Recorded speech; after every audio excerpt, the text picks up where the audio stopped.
All right, coming up next, your next performer is John Merrick. Give him a hand, everybody. I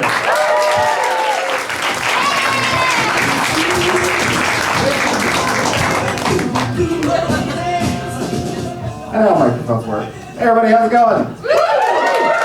So, Roku, streaming, it's great, right? If you're looking for something to do on a Sunday afternoon, and you want to watch something completely unhinged, have you ever heard of Murder House Flip? Right. So, Murder House Flip is this like home renovation show, but instead of going to people's houses and fixing like asbestos or black mold, they're going to places where heinous crimes have happened. And like, that premise alone is its own thing, but the marketing for this show, the like design of the like, I work in marketing, so like I have to look at this shit all day. And you know if something's gonna be like bad, okay, or terrible based on the cover. Like it's unlike a book, like you can tell a little bit. Because you know it's either, oh man, they're really low budget, or they rushed it, or it's a comedy thing and they're being funny. They weren't being funny, it was a genuine show. These two people go to these very mediocre old couple's house. They're mediocre. They weren't playing the game of the show. Like the hosts were really trying to play it up like, oh, it's like hunted and there's spirits and ooh, the aura. And the old couple are like, nah, we just be chilling. We're living here. It's fine. And that's great and all, but I want to be like a production assistant on that show. Like I want to go to like town hall or like the police station or like the zoo, wherever they keep the little black book of like murder houses in the neighborhood. Because you know they have it. It's somewhere out there. And it's just got like a bunch of addresses. And I want to be the production assistant that then has to go to those houses and like knock on the door like a vacuum salesman in the 50s and just be like, hey, would you like to be on a TV show for free? We'll renovate part of your house. By the way, the episode I watched, they put a gazebo in the backyard. This woman would murder people upstairs, hack them up and bury them in the backyard. They put a gazebo in. So renovation, I guess.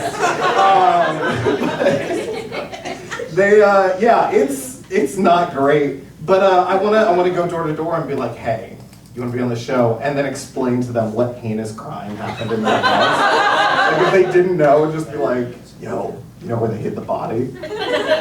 But it's good to have goals. It's good to have dreams like that. But when I was a kid, I wanted to go into filmmaking. If you can't tell, that was the goal. I'm white and have a beard. You can also tell I do a podcast. I didn't get into filmmaking.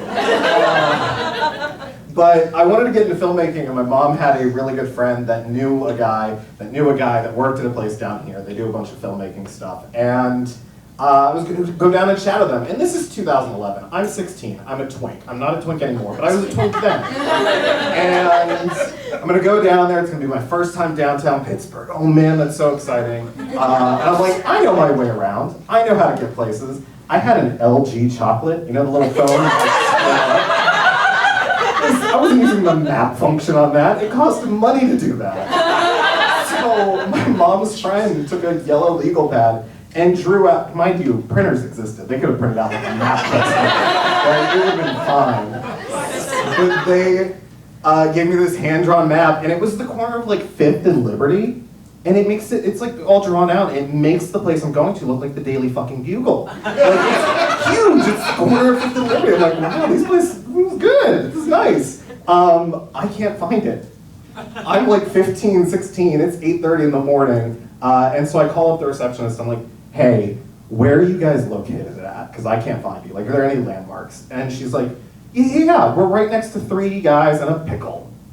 And I'm like, okay, great. I didn't ask, I didn't question it. I was like, that's a sandwich shop, clearly. Because why would it be anything else? So then I spent the next 20 minutes walking around downtown asking people if they know where I can find 3 guys in a pickle. Which, wasn't working, and I ended up at the Carnegie Library in Smithfield, and I don't know if you know how Pittsburgh's laid out, but that's not the right direction at all. And the doorman, who's super nice, because this is olden times, they still had a doorman. He was great. It probably wasn't the first time somebody's asked him, hey, do you know where I can find 3 guys in a pickle? He's like, no, I don't, but we can ask the guys inside. They go Google search it, because I'm sure that Google search was fun. They don't help me because they can't find 3 guys in a pickle. And so I leave and I'm walking around, and you know that fugue state you get into when you're anxious and you don't know where you're going, and you're like, well, if I don't know how to get there, how the hell am I gonna get back? Right. That's where I was right now. I was in survival mode.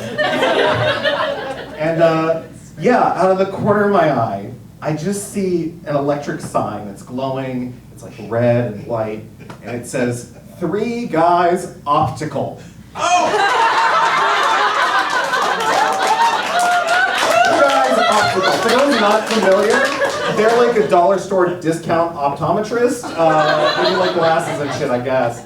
And the funny fact is, right next to it was the place I was going. So I found my way there, and unfortunately, it was a great day, but I didn't get into filmmaking. I had my hopes and dreams shattered. And I think that's a thing not many people actually like give you advice for. Like they're either one of 2 things, right? They tell you, yeah, you can do it, you can definitely get into it. Or they tell you, no, you're out of your mind, don't do it. They don't tell you what happens when your teacher kind of talks you out of it because you don't want to move to LA or New York. And so I got into improv, and that's been great. And now I'm here doing stand-up. I was told there would be improv in this show tonight. So this is my first time.